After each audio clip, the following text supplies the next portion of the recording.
تو احتیاط 3 صفوں میں ہے، بہت مجبوری ہو تو 2 صفوں کے آگے سے بھی گزرنے کی گنجائش ہے۔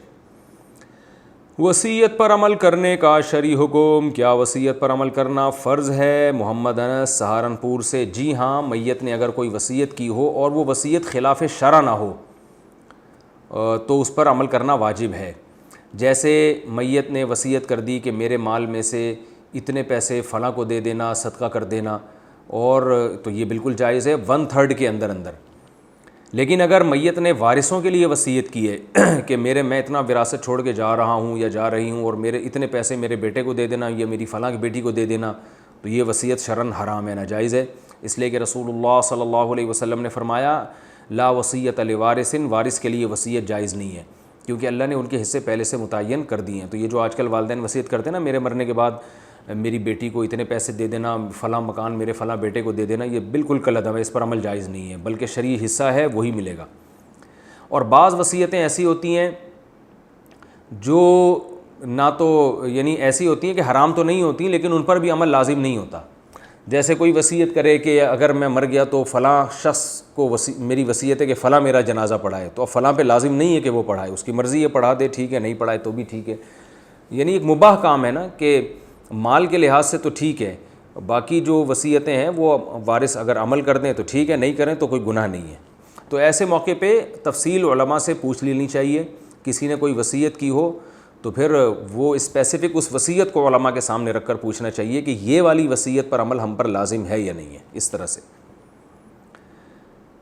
گانے فلمیں ڈاؤن لوڈ کرنے کی کمائی، گانے اور فلمیں ڈاؤن لوڈ کرنے کی کمائی کیسی ہے؟ جنید صاحب دیوبند سے پوچھتے ہیں، بالکل حرام ہے، ناجائز ہے۔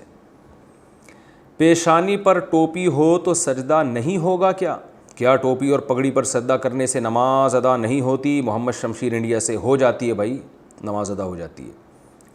مرنے سے پہلے اپنی قبر بنانے کا حکم، کیا مرنے سے پہلے اپنی قبر کھدوا سکتے ہیں یا اس جگہ کی نشاندہی کر سکتے ہیں جہاں قبر کھودی جائے؟ حسن جنید کراچی سے، جی کر سکتے ہیں، اگر آپ کو کسی خاص جگہ دفن ہونے کا شوق ہے تو وہ جگہ آپ بتا سکتے ہیں، بھائی یہاں پر مجھے دفنا دو۔ اب اس میں 2 چیزیں ہیں، اگر وہ وقف کا قبرستان ہے تو پھر وارثوں پر یہ وصیت لازم نہیں ہے، اس لیے کہ وہ ان کی مرضی، جہاں وقف کا آپ کا اپنا، تو اپنی چیز میں تو انسان وصیت کر سکتا ہے نا، دوسروں کی چیزوں میں تو نہیں کر سکتا۔ تو وارثوں کو اگر جگہ مل گئی تو دفنا دیں، نہیں ملی تو نہ دفنائیں، کیونکہ وہ آپ کی اپنی پراپرٹی تو ہے نہیں۔ اور اگر آپ کی اپنی ذاتی زمین ہے اس میں آپ کہتے ہیں تو جو ہے آپ کا حق ہے کہ پھر آپ وصیت کر سکتے ہیں، کیونکہ اپنی زمین ہے آپ کی، تو وہ وہاں پہ، لیکن ویسے اس میں ایک بات یہ بھی ہے کہ وہ آپ کے مرتے ہی وہ تو وارثوں کی ہو جائے گی، آپ کی رہے گی نہیں۔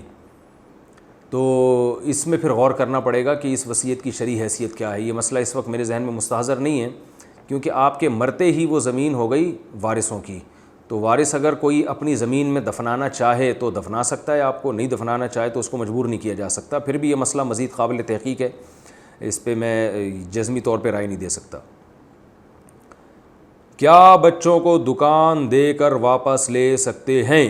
ہماری والدہ کی 2 دکانیں اور 2 فلیٹ ہیں، والدہ نے ایک دکان 2 بیٹوں کے نام کر دی اور 2 فلیٹ ایک بیٹی کو دے دیے، باقی ایک دکان بچی، وہ والدہ نے دوسرے بیٹوں کو زبانی کہہ دیا تھا کہ وہ تمہاری ہیں۔ اب والدہ چاہتی ہیں کہ میں ان 2 بیٹوں کو نہ دوں، ان سے واپس لے لوں، ان دونوں بیٹوں کا والدہ سے اچھا سلوک نہیں ہے، اس بارے میں شریعت کیا کہتی ہے؟ ناصر صاحب حیدرآباد سے۔ دیکھیے، والدہ نے جو 2 دکانیں یا 2 فلیٹ بیٹوں کے نام کر دیں یا کسی بیٹی کو دے دیں تو صرف نام کر دینا کافی نہیں ہے، ہینڈ اوور کرنا ضروری ہے۔ ہینڈ اوور کا مطلب یہ ہوتا ہے کہ اس میں سارا سامان بھی بیٹوں کا ہو۔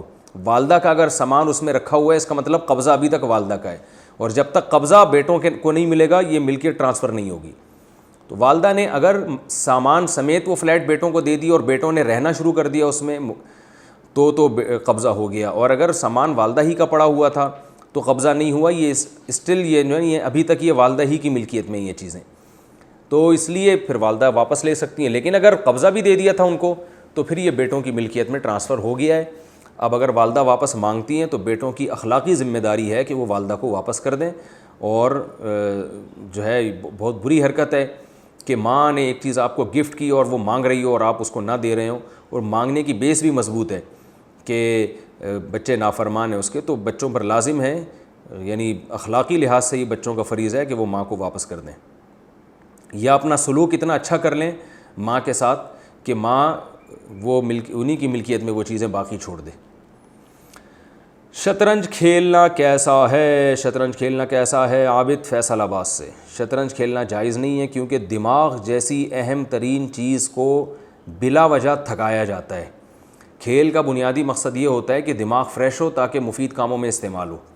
جب کھیل ہی ایسا کھیلا جا رہا ہے کہ جو دماغ مفید کاموں میں استعمال کرنا تھا وہ دماغ اسی کھیل میں ہی استعمال ہو گیا اور کسی اور کام کے قابل نہیں بچا، جیسے کہ 2-3 گھنٹے کھیلتے ہی رہتے ہیں، تو پھر یہ لہو و لعب میں داخل ہے، اور اللہ نے اہل ایمان کی صفات بیان کی ہیں، وہ لغویات سے بچتے ہیں۔ تو وہ کھیل کھیلنا چاہیے جو آپ کی باڈی کے لیے، صحت کے لیے اچھا ہو۔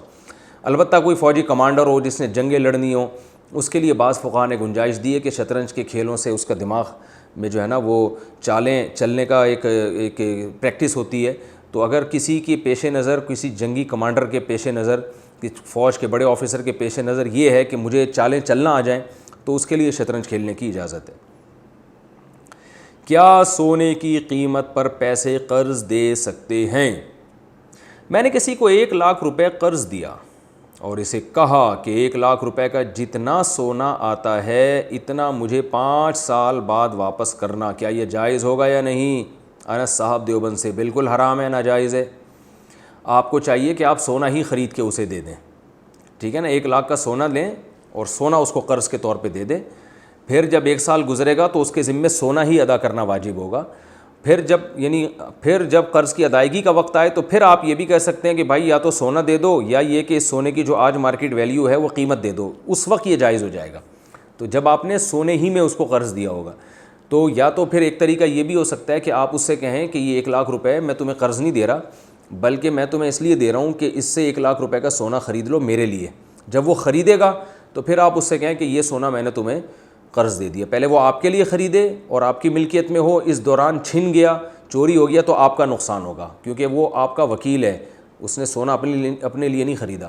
تو اس سے ٹینشن سے بچنے کے لیے طریقہ بہترین یہی ہے کہ آپ خود سونا خریدیں 1 لاکھ کا، اور اسے وہ سونا جو ہے آپ 10 گرام 11 گرام 12 گرام جتنا بھی آتا ہے 1 تولے، وہ آپ اس کو قرض دے دیں، بولیں بھائی میں آپ کو 1 تولہ سونا قرض دے رہا ہوں، مجھے 1 سال کے بعد سونا ہی چاہیے۔ تو چاہے اس کی قیمت بڑھ جائے یا کم ہو جائے، جب سال پورا گزر جائے تو پھر آپ اس کو یہ رائٹ دے سکتے ہیں کہ بھائی تم سونا دو یا آج کی قیمت کے حساب سے مجھے پیسے دے دو۔ اجمیر شریف کی درگاہ میں جانا، اجمیر شریف کی درگاہ میں حاضر ہونا کیسا ہے؟ اس بارے میں تفصیل سے بتا دیں۔ ارسلان بہار۔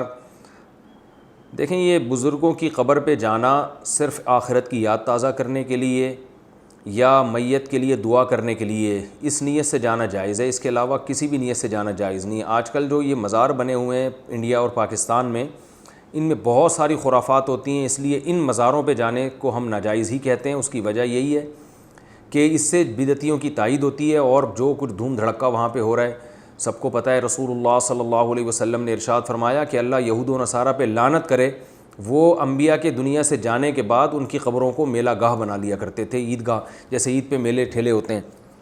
تو اور آپ صلی اللہ علیہ وسلم نے یہ بھی فرمایا کہ میری قبر کو اللہ اس سے میری حفاظت فرمائے۔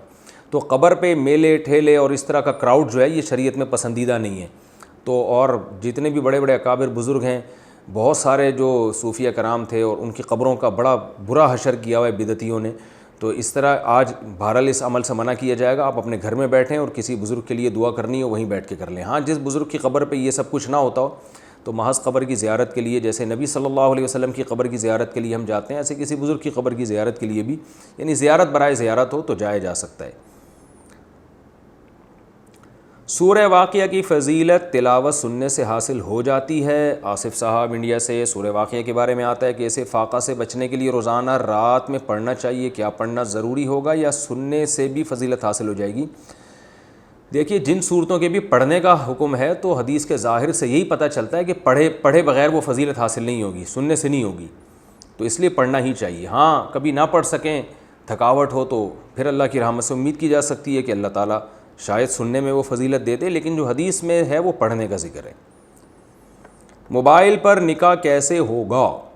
میں نے موبائل فون کے ذریعے نکاح کیا، لاؤڈ سپیکر آن تھا اور میرے پاس 2 گواہ موجود تھے، جبکہ لڑکے کے پاس کوئی گواہ موجود نہیں تھا، کیا نکاح درست ہو گیا یا دوبارہ نکاح کرنا ہوگا؟ محمد عثمان کراچی سے۔ بھائی، موبائل پر لاؤڈ اسپیکر آن کیا تو گواہ جہاں ایجاب و قبول ہو رہا تھا جس مجلس میں وہاں گواہ تھے یا نہیں تھے؟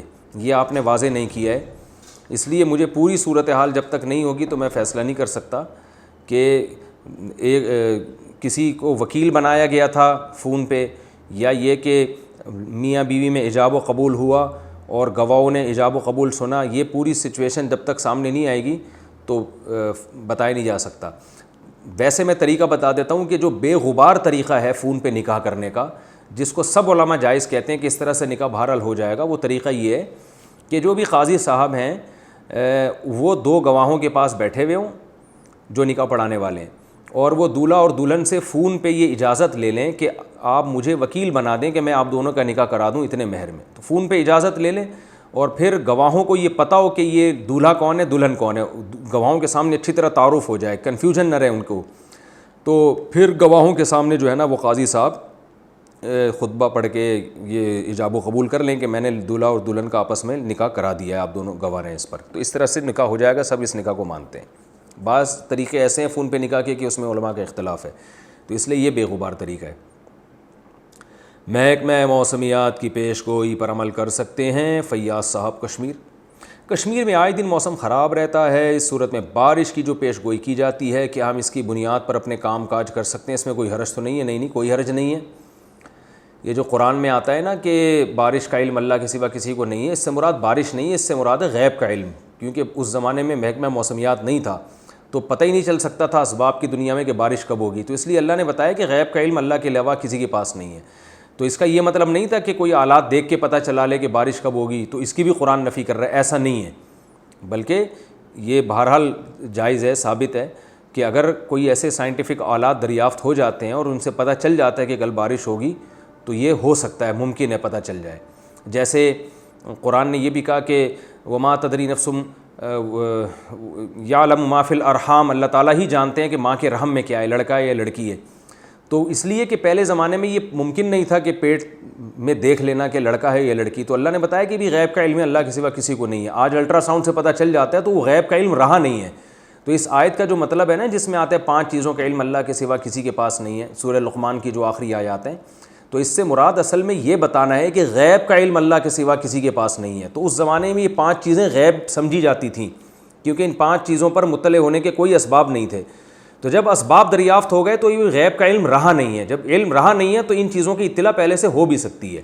تو اس لیے اس میں کوئی حرج نہیں ہے کہ محکمہ موسمیات کی پیش گوئیوں پر عمل کریں، اور وہ پہلے سے بتا بھی دیتے ہیں، بعض دفعہ یقینی بتا دیتے ہیں کہ کل بارش ہوگی یا نہیں ہوگی. رکوع میں کتنا شامل ہونے سے رکعت ملے گی؟ سہیل مسعود علی گڑھ سے. اگر امام رکوع میں ہو تو ہمیں کتنی دیر رکوع میں رہنا پڑے گا کہ ہمیں رکعت مل جائے؟ امام اگر رکوع میں ہے اور آپ بھی رکوع میں گئے، یعنی آپ آئے اللہ اکبر کہہ کے آپ 1 سیکنڈ کے لیے کھڑے ہوئے اور فوراً رکوع میں چلے گئے. جب آپ رکوع میں گئے ہیں تو امام اس وقت رکوع سے اٹھ رہا تھا اور اس دوران آپ کی امام سے ملاقات ہو گئی تو بھی آپ کا رکوع ہو جائے گا، اور آپ 1 تسبیح کے بقدر رکوع میں رہیں اور اٹھ جائیں تو یہ رکعت کاؤنٹ ہوگی. لیکن امام اگر قیام کے قریب پہنچ گئے پھر آپ نے رکوع کیا تو پھر آپ کا رکوع نہیں ہوگا. یعنی رکوع نہ ہونے کا مطلب یہ کہ یہ رکعت آپ کی کاؤنٹ نہیں ہوگی پھر. اچھا بھائی، رکوع اور سجدے میں درود شریف پڑھنا، کیا رکوع اور سجدے میں درود پڑھ سکتے ہیں؟ حافظ محمد احمد کراچی سے. نہیں بھائی، رکوع اور سجدے میں درود پڑھنا ثابت نہیں ہے. رکوع کی تسبیحات رکوع کے لیے، سجدے کی تسبیحات سجدے کے لیے. وضو جن چیزوں سے ٹوٹتا ہے، منصور صاحب انڈیا سے. وضو کتنی چیزوں سے ٹوٹتا ہے؟ او بھائی، یہ تو آپ نے پورا مطالعہ پاکستان کا پورا سوال پوچھ لیا ہے. وضو بہت ساری چیزوں سے ٹوٹتا ہے. پیشاب کے راستے سے پیشاب کا قطرہ نکل جائے، منی نکل جائے، مزی نکل جائے، کوئی بھی گندگی پیشاب کے راستے سے نکلے گی اس سے وضو ٹوٹے گا. قضائے حاجت کرنے سے وضو ٹوٹتا ہے. ہوا خارج ہو جائے اس سے وضو ٹوٹتا ہے. خون نکل کے اپنی جگہ سے بہہ جائے، اگر خون نکلا اور اپنی جگہ پر ہی پر ہے، وہاں سے ہٹا نہیں ہے تو وضو نہیں ٹوٹتا. لیکن خون نکل کے اپنی یعنی زخم والی جگہ سے سرایت کر کے دوسری جگہ پہ چلا جائے تو بھی وضو ٹوٹ جاتا ہے. اسی طرح پیپ اگر زخم سے نکلی اور اپنی جگہ پر ہی ہے تو وضو نہیں ٹوٹتا، لیکن اپنی جگہ سے سرک گئی اور ایسی جگہ پہنچ گئی جہاں زخم نہیں ہے تو بھی وضو ٹوٹ جاتا ہے. پٹی اگر آپ نے باندھی بھی ہے زخم کے اوپر تو پٹی کے اوپر جتنا بھی خون بہے گا اس سے وضو نہیں ٹوٹے گا، لیکن پٹی سے صاف جگہ پہ اگر وہ چلا جائے گا تو وضو ٹوٹ جائے گا. تو یعنی خون نکل کے بہہ جائے گا یا پیپ نکل کے بہہ جائے گی تو وضو ٹوٹے گا. اسی طرح زوجہ سے ہم بستری کرنے سے بھی وضو ٹوٹ جاتا ہے. اور بس یہ چیزیں ہیں جن سے وضو ٹوٹتا ہے. کس جائیداد میں بہنوں کا حصہ ہوتا ہے؟ دادا کی زمین والد کے نام ہو گئی ہو اور اس میں بہنوں کا حصہ ہوگا یا نہیں؟ اگر ہوگا تو کتنا ہوگا؟ نیز والد کی کون کون سی چیزوں میں بہنوں کا حصہ ہوتا ہے؟ ساجد صاحب انڈیا سے. دادا کی زمین والد کے نام ہو گئی تو اس میں بہنوں کا، کس کی بہنوں کا؟ یہ تو بتایا نہیں آپ نے. یعنی دادا کی بہنوں کا یا ابا کی بہنوں کا حصہ، تو یہ تو شو کرنا پڑے گا نا. والد کی کون کون سی چیزوں میں بہنوں کا حصہ ہوتا ہے، یعنی والد کی بہنوں کا یا والد کے بیٹوں کی بہنوں کا، یہ بھی آپ نے واضح نہیں کیا ہے. ساجد صاحب انڈیا سے پوچھ رہے ہیں، آپ کیسے پہلیاں پوچھ رہے ہیں آپ تو مجھ سے. تو یہ سوال دوبارہ کریں آپ اور رشتے کو واضح کریں. کس کی بہنیں؟ دادا کی یا آپ کی؟ یعنی آپ اپنے دادا کی بات کر رہے ہیں تو اپنی بہنوں کا حصہ پوچھ رہے ہیں یا اپنے ابا کی بہنوں کا پوچھ رہے ہیں؟ احتلام کے بعد لا علمی میں پڑھی گئی نمازوں کا حکم. اگر ایک بندے کو خواب میں احتلام ہو جائے اور صبح اٹھ کر پتہ چلے اور اسی حالت میں 2-3 دن نمازیں پڑھ لے تو کیا اسے گناہ ہوگا اور ان نمازوں کا کیا حکم ہے؟ عبداللہ صاحب ملتان سے. اگر اس نے جان کر یہ کام نہیں کیا، اسے پتہ ہی نہیں تھا بیچارے کو، تو پھر گناہ نہیں ہوگا، لیکن بہرحال جتنی نمازیں اس طرح پڑھی ہیں ساری لوٹانی پڑیں گی اس کو. عصر کی نماز کب تک پڑھ سکتے ہیں؟ عصر کی نماز کب تک پڑھ سکتے ہیں؟ کیا مغرب کی اذان تک عصر کی نماز پڑھی جا سکتی ہے؟ سید عمران بنگلور سے. دیکھیں، عصر کی نماز اس وقت تک قضا نہیں ہوتی جب تک مغرب کا وقت شروع نہیں ہو جاتا. سورج جب مکمل غروب ہوگا تو عصر کی نماز ہو گئی قضا. اس سے پہلے جب آپ عصر پڑھیں گے تو وہ قضا نہیں ہوگی، ادا ہوگی. لیکن اتنی تاخیر عصر میں حرام ہے، ناجائز ہے. جب سورج ایک نیزے پر، سوا نیزے پر ہونا، ایک نیزہ تقریباً کہ جس سورج کی چمک ختم ہو جاتی ہے اس وقت سورج کی طرف آپ آرام سے دیکھ سکتے ہیں. جب اتنا سورج قریب ہو جائے ڈوبنے کے تو پھر مکروہ وقت شروع ہو جاتا ہے. اتنی دیر عصر میں جائز نہیں ہے، اس سے پہلے عصر پڑھنا لازم ہے. لیکن اگر کسی نے اتنی دیر کر دی، گناہ تو ہو گیا مگر اب مزید دیر نہیں کر سکتا، اس پر اسی وقت لازم ہے کہ عصر کی نماز پڑھے. یہاں تک کہ سورج غروب بھی ہو رہا ہے تو بھی عصر پڑھنی پڑے گی اس کو، لیکن اتنی تاخیر کا گناہ ہوگا بہرحال اس کو. حضرت موسیٰ کی والدہ کا نام کیا تھا؟ محمد ریحان، مظفر نگر، انڈیا. مجھے حضرت موسیٰ علیہ السلام کی والدہ کا نام معلوم کرنا ہے. میں نے 1-2 جگہ اور پتہ کیا لیکن معلوم نہیں ہو سکا. بھائی آپ کو ساری دنیا کے سارے پیغمبروں اور جتنے بھی لوگ ہیں ان کی اماؤں کے نام یاد ہیں آپ کو یا معلوم ہے؟ جب نہیں معلوم تو اگر حضرت موسیٰ کی والدہ کا نام بھی معلوم نہیں ہے تو اس میں کیا ہو گیا؟ تو کیوں اپنے ٹائم کو ایک ایسی چیز میں لگا رہے ہیں جس کا کوئی نہ دنیا میں کوئی خاص فائدہ نہ آخرت میں؟ تو اس لیے مجھے تو پتہ نہیں ہے کیا نام تھا اور نہ میں نے تحقیق کی ہے. پتہ چل جائے تو ہمیں بھی بتا دیے گا، ایک میسج بھیج دیے گا. داڑھی بڑھانے کے لیے تیل لگانا، کیا ہم داڑھی بڑھانے والا تیل استعمال کر سکتے ہیں؟ کیا یہ جائز ہے یا نہیں؟ شہباز صاحب انڈیا سے. ہاں بھائی جائز ہے. کیا ہوتا ہے اس سے؟ داڑھی بڑھ جائے اچھی بات ہے. کیا عورت جہاد کر سکتی ہے؟ کیا اسلام میں عورت کو اجازت ہے کہ وہ جنگ میں شریک ہو جائے اور جہاد کرے؟ اگر نہیں ہے تو پاکستان آرمی میں جو عورتیں موجود ہیں ان کا کیا حکم ہے؟ ابرار الحسن پشاور سے. مجھے نہیں پتا پاکستان آرمی میں خواتین کیوں ہیں، ان کوئی وجہ ہوگی واللہ عالم. جب تک تحقیق نہ ہو کسی چیز کی ان کی کیا مجبوری ہے خواتین کو رکھنے کی، تو اس وقت تک تو وہ وہی انہی سے پوچھا جائے، وہی بتائیں گے. لیکن نارملی جو ہے جب تک مردوں سے یہ ضرورت پوری ہو رہی ہو تو خواتین کو نہیں رکھنا چاہیے، کیونکہ ظاہر ہے اللہ نے عورت کو کمزور پیدا کیا ہے، اس میں اس طرح سے طاقت نہیں ہوتی جس طرح مردوں میں ہوتی ہے. تو جو خواتین کے کام ہیں وہ خواتین کو کرنے چاہیے. خواتین کا جو بنیادی کام ہے گھر داری ہے، یہ بھی جہاد سے کم نہیں ہے. جتنی بھی دنیا میں بڑے لوگ پیدا ہوئے ہیں ان کو جنا بھی تو عورتوں نہیں ہے نا. کسی نے بڑی پیاری بات کہی کہ اللہ نے کسی عورت کو پیغمبر نہیں بنایا، تو اس میں بظاہر ایک عورت کی توہین ہے کہ کوئی عورت پیغمبر نہیں ہے. لیکن فخر کی بات کیا ہے کہ کوئی پیغمبر ایسا نہیں ہے جس کو عورت نے نہ جنا ہو. تو ہر پیغمبر کو اللہ نے ایک ماں دی ہے، جس ماں نے بچپن میں ان کو پالا ہے. بغیر باپ کے تو پیغمبر پیدا ہوئے ہیں حضرت عیسیٰ علیہ السلام، لیکن ماں کے بغیر نہیں پیدا ہوئے. تو یہ مقام ہے. تو عورت مجاہدین کو پیدا کر سکتی ہے، وہ ایسی اولاد جن سکتی ہے جس کو وہ بچپن سے اس کی تربیت کرے، اس میں لڑائی کا جذبہ پیدا کرے. پہلے مائیں ہوتی تھیں ایسے، جیسے میں اکثر ایک بیان میں واقعہ بتاتا ہوں نا کہ ہم چھوٹے بچے تھے تو ہمارے خاندان میں بچیاں جو تھیں وہ مہندی لگا رہی تھیں عید کی رات کو, تو لڑکے بھی بیٹھ گئے ان کے ساتھ. تو ہمیں یاد ہے ہماری دادی نے ہمیں سخت تنبیہ کی کہ لڑکے مہندی نہیں لگاتے ورنہ بڑے ہو کر تلوار نہیں اٹھا سکتے. تو یہ دیکھیں تربیت ہے نا, دادی بھی تو ماں کی طرح ہی ہوتی ہے. تو مائیں اس طرح بچوں کی تربیت کر سکتی ہیں, ان کو اچھا انسان بنا سکتی ہیں, پھر میدانوں میں بھیجیں ان کو, لڑیں گے وہ انشاءاللہ ملک کے لیے, قوم کے لیے. تو یہ بھی عورت کا جہاد ہے. لوگ سمجھتے ہیں گھرداری آسان کام ہے, آسان نہیں ہے. اولاد کو پیدا کرنا, ان کو پالنا اور شوہر کے ساتھ کاموں میں ہاتھ بٹانا یہ بہت بڑا جہاد ہے. اور یہ جو مثل مشہور ہے کہ ہر کامیاب مرد کے پیچھے ایک عورت کا ہاتھ ہوتا ہے, یہ بہت حد تک صحیح مسئلہ ہے. یہ واقعی ہاتھ ہوتا ہے. اگر گھر میں خواتین اس طرح سے گھرداری نہ سنبھالیں تو جو باہر کام کرنے والے مرد ہیں وہ دل جمی کے ساتھ کام نہیں کر سکتے. جتنے بڑے بڑے علماء دنیا میں جنہوں نے بڑے کام کیے ان کی گھر والے تھے جنہوں نے ان کو گھر کی طرف سے بے فکر کر دیا. تو اس طرح سے دونوں اس کے مل کر جو ہے نا زندگی کی گاڑی چلتی ہے. دونوں ہی گھر سے باہر چلے جائیں گے تو گھر تو رہے گا نہیں پھر, اور انسان کی نیچر ہے وہ گھر کے بغیر نہیں چل سکتا. باقی یہ کہ اسلام میں ایسی خواتین بھی گزری ہیں جنہوں نے گھڑ سواری کی اور میدان جنگ میں بڑے کارنامے ان کے رہے ہیں.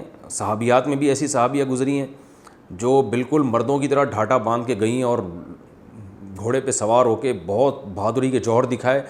لوگ پہچان ہی نہیں سکے کہ یہ کوئی عورت ہیں. لیکن ایسے واقعات بہت کم ہیں اور ایک ضرورت کی بیس پر ایسا ہوا ہے. عمومی طور پر مسلمانوں میں مرد ہی میدان جنگ میں لڑتے رہے ہیں. اور آج بھی پوری دنیا میں آپ دیکھ لیں آرمی میں خواتین ہوتی تو ہیں لیکن ان کا ریشو پوری دنیا میں بہت کم ہے. اکثر 99.9% مرد ہی ہوتے ہیں, امریکہ میں بھی, فرانس میں بھی, ہر جگہ دنیا میں. قضا نماز کس وقت نہیں پڑھ سکتے؟ کون کون سے اوقات میں قضا نماز نہیں پڑھ سکتے؟ ذیشان صاحب حافظ آباد سے پوچھتے ہیں. بھائی جو مکروہ وقت ہے سورج نکلتے ہوئے اور زوال کا وقت جب سورج بالکل سر پر ہوتا ہے, اور غروب آفتاب کا وقت یعنی سورج جب ایک نیزے پر ہوتا ہے غروب ہونے کے قریب ہوتا ہے, تو یہ 3 وقت ایسے ہیں جن میں کوئی بھی نماز جائز نہیں ہے, یعنی قضا نماز اس میں جائز نہیں ہے. روزے میں ہم بستری کا کفارہ, کیا رمضان میں بیوی سے ہم بستری کرنے کا کفارہ 60 مسکینوں کو کھانا کھلانے سے ادا ہو جائے گا؟ عزیز الرحمن آسام سے. جی نہیں, 60 روزے رکھنا ضروری ہے. جو روزے رکھنے کی طاقت ہی نہ رکھتا ہو, جیسے کوئی بوڑھا ہے بہت یا کوئی مستقل بیمار ہے جس کو یہ پتہ ہے کہ اب میں کبھی ٹھیک نہیں ہو سکتا, جیسے بعض شوگر کے پیشنٹ ایسے ہوتے ہیں جو یعنی اب زندگی بھر کے لیے مایوس ہو چکے ہوتے ہیں, ان کی شوگر لیول اس اسٹیج پہ ہوتا ہے, سردیوں میں بھی نہیں رکھ سکتے جب دن چھوٹے ہوں. تو جو پوری زندگی روزے رکھ ہی نہ سکے, اس کے جسم میں یہ طاقت ہی ختم ہو گئی ہو, تو اس کے لیے ہے کہ 60 روزے. ورنہ جب تک روزہ رکھنے کی طاقت جسم میں باڈی میں موجود ہے آپ 60 روزے نہیں 60 مسکینوں کو کھانا نہیں کھلا سکتے, آپ کو لگاتار 60 روزے رکھنے پڑیں گے. ٹانگوں سے معذور شخص کی امامت, میں پیروں سے معذور ہوں, بیٹھ کر نماز پڑھتا ہوں, کیا میں عورتوں کی امامت کرا سکتا ہوں؟ اخذر صاحب انڈیا سے. آپ مردوں کی امامت بھی کرا سکتے ہیں, خواتین کی بھی کرا سکتے ہیں. رسول اللہ صلی اللہ علیہ وسلم نے جو آخری وقت میں نمازیں پڑھائی ہیں بیٹھ کے پڑھائی ہیں, کیونکہ آپ صلی اللہ علیہ وسلم شدید بیمار ہو گئے تھے اور صحابہ نے آپ کے پیچھے کھڑے ہو کر نماز پڑھی ہے. رات میں پھل توڑنا کیا ممنوع ہے؟ کیا رات کے وقت پیڑوں کو توڑا جا سکتا ہے یا ان کی پتیوں یا پھل فروٹ کو توڑا جا سکتا ہے؟ کاشف علی اتر پردیش. جی ہاں توڑا جا سکتا ہے, کوئی گناہ نہیں ہے اس میں. آسک مفتی طارق مسعود.